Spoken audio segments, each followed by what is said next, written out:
오늘 말씀 우리 함께 봉독하도록 하겠습니다. 오늘 말씀 전도서 10장 8절에서 20절 말씀까지입니다. 말씀을 봉독하도록 하겠습니다. 함정을 파는 자는 거기에 빠질 것이요 담을 허는 자는 뱀에게 물리리라. 돌들을 떠내는 자는 그로 말미암아 상할 것이요 나무들을 쪼개는 자는 그로 말미암아 위험을 당하리라. 철 연장이 무디어졌는데도 나를 갈지 아니하면 힘이 더 드느니라. 오직 지혜는 성공하기에 유익하니라. 주술을 베풀기 전에 뱀에게 물렸으면 술객은 소용이 없느니라. 지혜자의 입의 말들은 은혜로우나 우매자의 입술들은 자기를 삼키나니 그의 입의 말들의 시작은 우매요 그의 입의 결말들은 심히 미친 것이니라.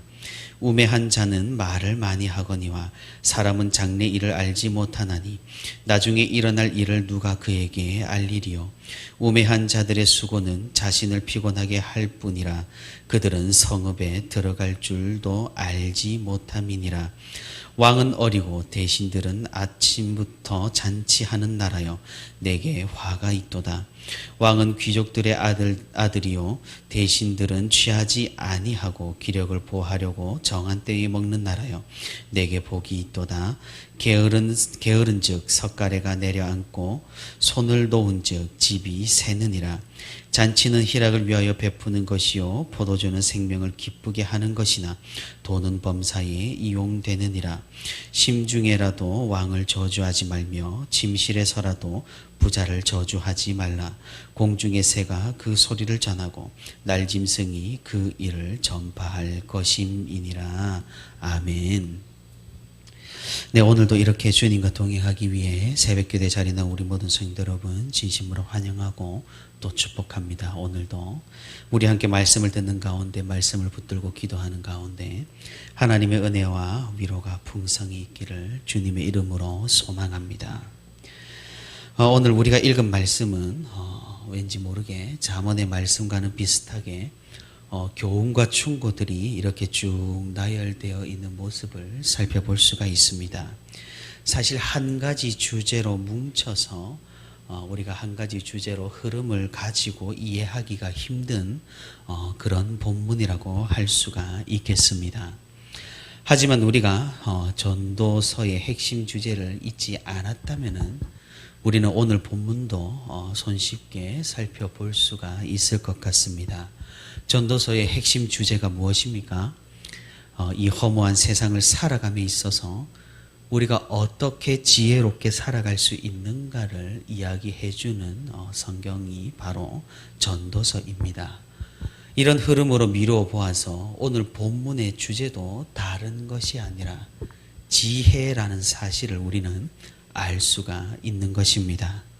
지혜로운 인생은 지혜를 갈고 다듬는 인생이며 그런 인생은 우매자의 인생과는 다른 하나님 앞에서 현명한 삶이라고 오늘 전도자는 칭송을 하고 있는 것입니다. 오늘도 우리가 이 본문의 말씀을 통하여서 이 세상에서 지혜롭게 살아가는 우리 모든 성도가 되기를 주님의 이름으로 축복합니다. 전도자는 먼저 오늘 본문 8절부터 11절까지의 말씀으로 지혜로 위험을 피할 수 있다고 교훈을 합니다. 우리가 무슨 일을 하든지 거기에는 늘상 위험이 따르기 마련입니다. 구덩이를 파는 사람은 잘못하면 그 구덩이에 빠질 수가 있고 담을 허무는 사람은 거기에 도사리고 있던 뱀에게 물릴 위험이 있다고 합니다. 그리고 돌을 떠내는 사람도 조심하지 않으면 그 돌에 깔리거나 부딪혀 다칠 수가 있고 나무를 패는 사람도 잘못하면 상처를 입을 수 있다라고 말씀하고 있습니다. 그러니 우리가 어떤 사업을 하거나 일을 할 때는 늘 이런 위험 요소들을 고려해야 한다라는 말입니다. 단순히 위험 요소들을 고려하고 예상할 뿐만 아니라 그런 요소들을 제거하기 위해 우리는 늘 지혜를 사용해야 한다는 말이죠. 영적이든 육적이든 그리고 교회 안이든 그리고 세상에서든 삶을 위해서 성공적인 삶을 위해서는 평소의 지혜를 갈고 닦아야 한다는 말입니다. 본문의 말씀처럼 무딘 연장에 나를 갈지 않게 되면은 그 연장을 사용하는 데 힘이 많이 드는 것처럼 평소에 우리의 지혜를 갈고 다듬지 않으면 우리의 일도 성공하기 힘들 것입니다.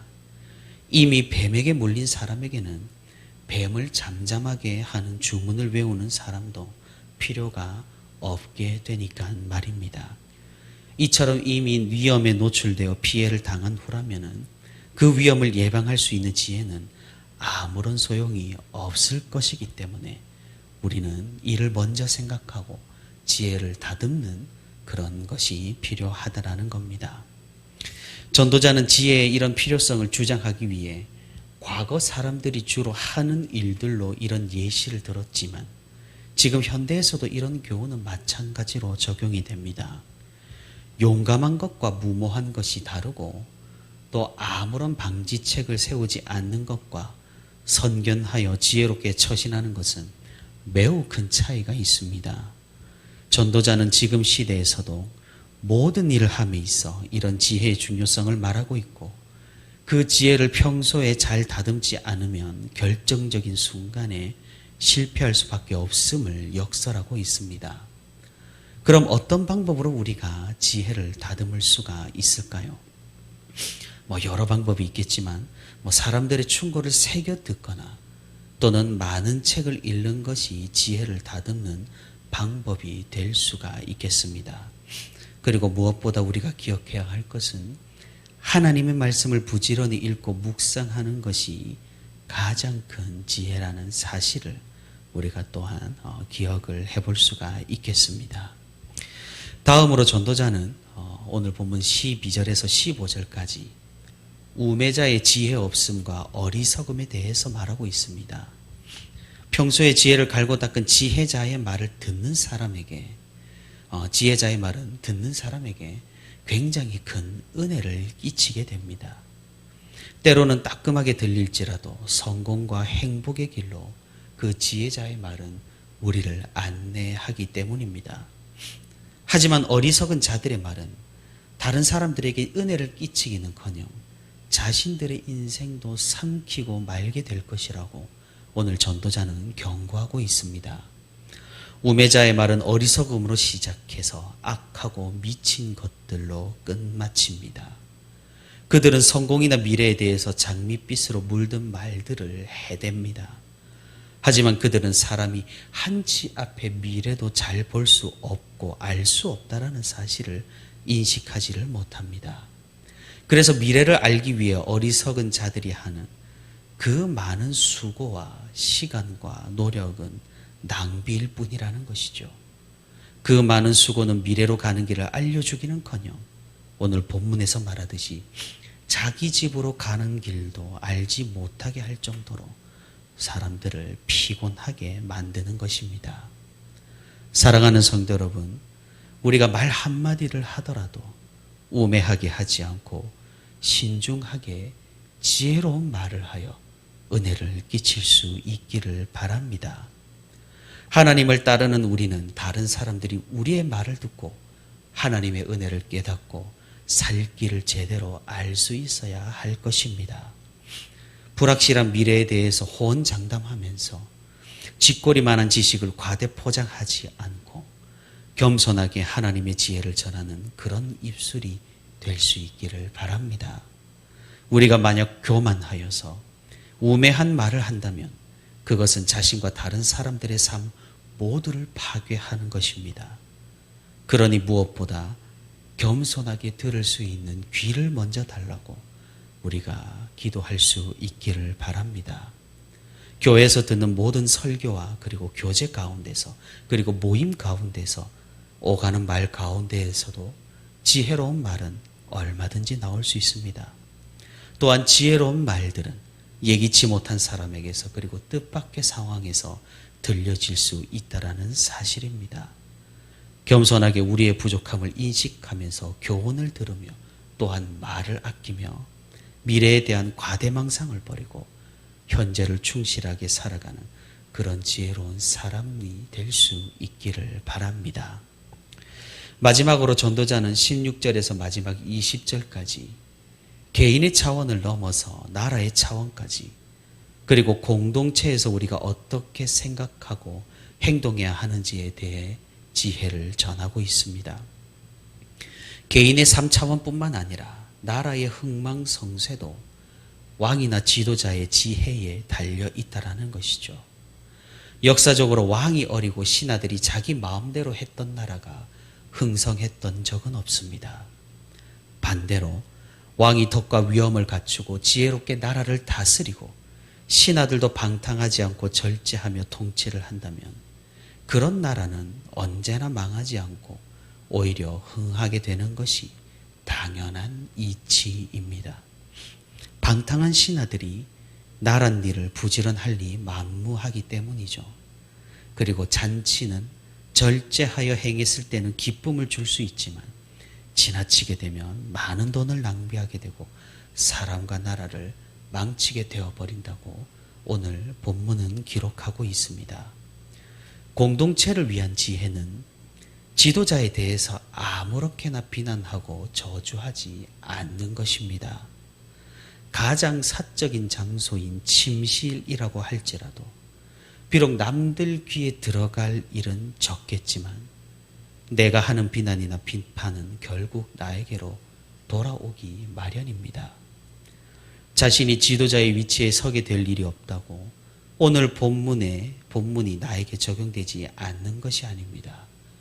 우리가 쉽게 뱉은 부정적인 말들은 곧장 나의 인격을 형성하게 됩니다.